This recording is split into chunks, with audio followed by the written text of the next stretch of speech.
जिद है शीरे दी किसे नू अपना कहना नहीं। जो छड़ गए हेरां च उन्हां दा नां भी लैना नहीं।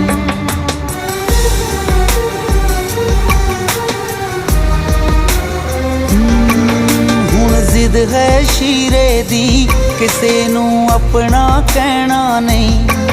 जो छड़ गए हेरां च उन्हां दा नां भी लैना नहीं। ए अथरू रुकदे नहीं किहो जिहा रोग लगा गई है। असी पहला ही कल्ले सी तू एहसास करा गई है।